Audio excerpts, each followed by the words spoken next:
We threatened to sue Kellogg over their food marketing to children because they were marketing a lot of high sugar, refined grain, unhealthy.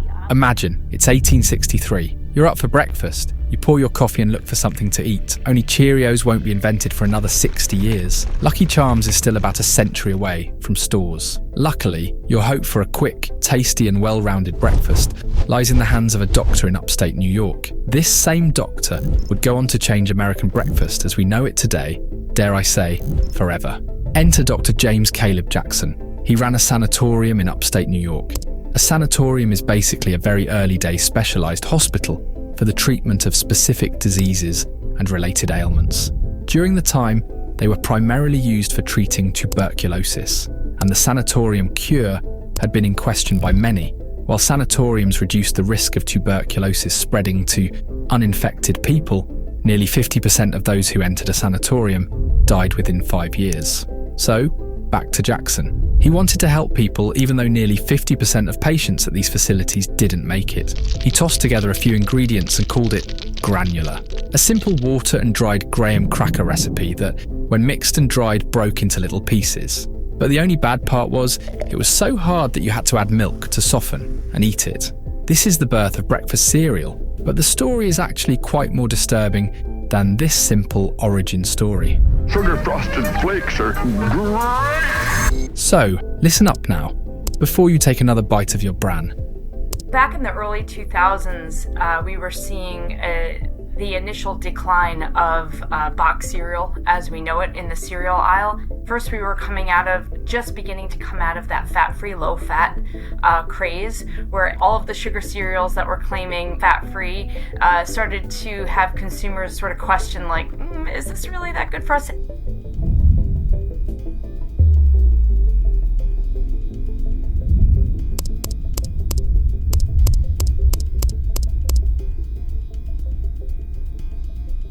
See, it all started because Jackson thought the digestive system was the root cause for health problems. His idea was soon mimicked by a more well-known staple name, John Harvey Kellogg. You might not know it, but Kellogg, that famous name on cereal boxes across the world, eaten by millions. Well, he was a physician and a Seventh-day Adventist. He was also a patient of Jackson's. In the late 19th century, Kellogg was so inspired by Jackson's granular and wanted to help people with their medical problems himself. So he started his own sanatorium.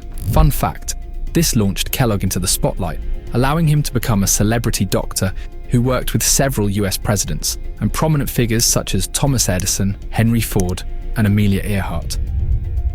The Battle Creek Sanitarium. It was America's most popular medical spa of the early 20th century and a grand hotel. It started as a health reform institute and quickly became a national holistic wellness destination. And to most, it is considered the birthplace of the cornflake.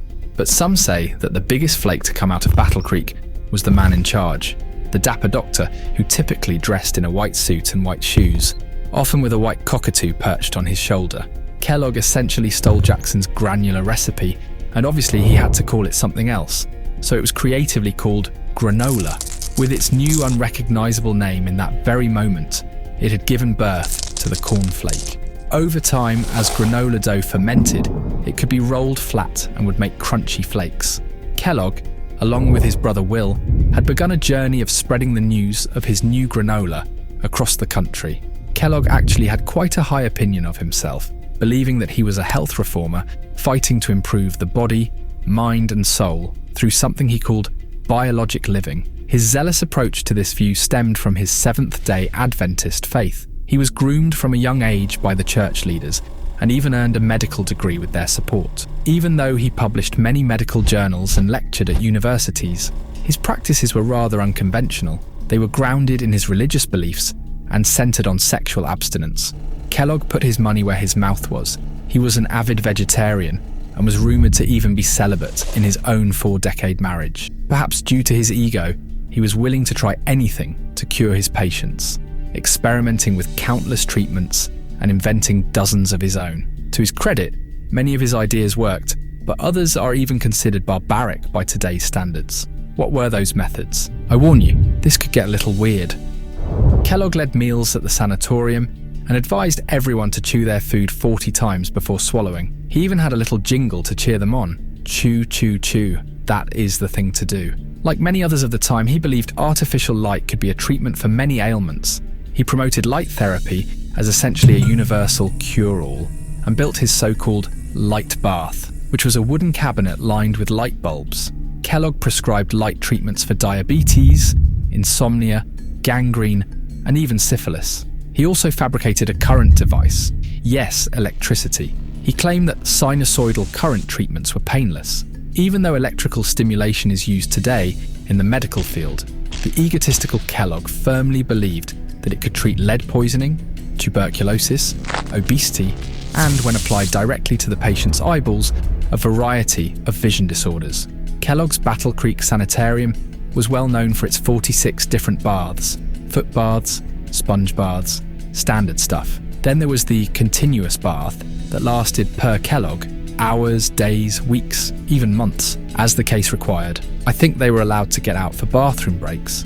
At least I hope so. These baths treated diarrhea, skin diseases, and even mental problems like delirium, hysteria, and mania. As a reminder, this is the man that invented the cornflake. Warning, this next part can be uncomfortable for some. I guess Kellogg believed in water's healing power because he also bathed inside the bum with a 15-quart enema per minute. As he put it, more people need washing out than any other remedy. Kellogg made many of his own medical devices for exercise.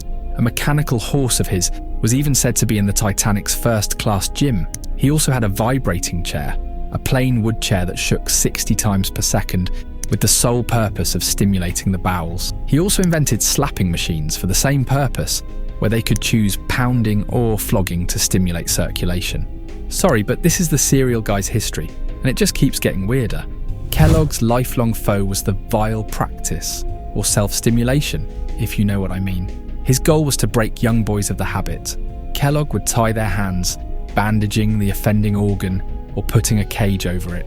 When that failed, he advocated circumcision without anaesthetic because, as he said in his book, as the brief pain attending the operation will have a salutary effect upon the mind. You can read it for yourself in his book, Plain Facts for Old and Young. I'll link it if you really want to read it. Kellogg had even more gruesome treatments for girls, including the application of pure carbolic acid to the highly sensitive parts, and in more extreme cases, surgical removal. So anyway, as I was saying, the brothers invented a cereal and tried to make a profit on their flakes. The problem was the Kellogg brothers didn't get along.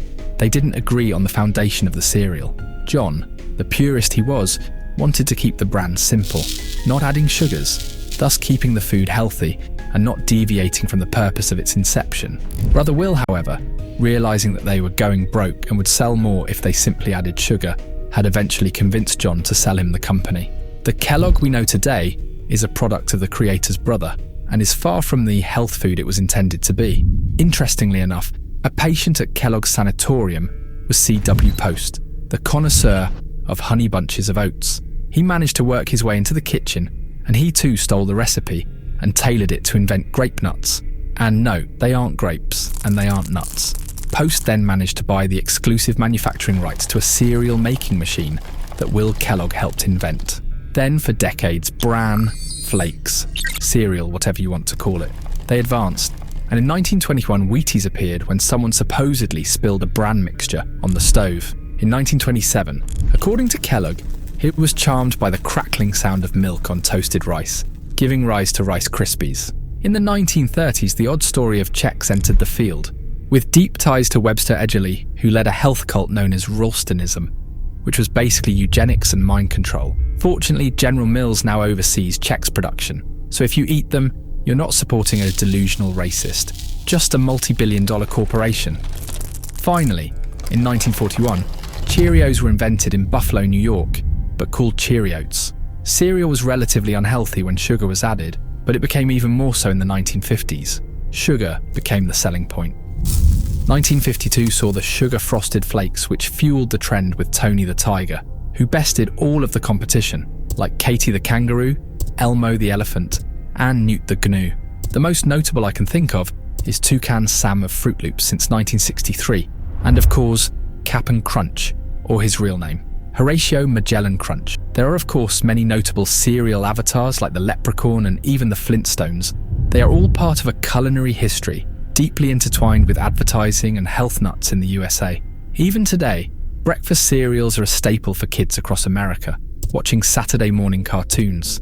Though I believe it is not a good one, it is still our history, which we can learn from and improve. Luckily, sales have been declining over the years as people become more health conscious. That and a lot of the production and operations of these cereal companies has shipped overseas. Less TV viewed means less ads being seen. I am just glad that the psychopaths who started these companies are no longer running them. They've just been replaced. Thanks for watching. I'll see you in the next one. And be sure to watch my video about Chex next. Trust me, it's a wild story that you cannot miss.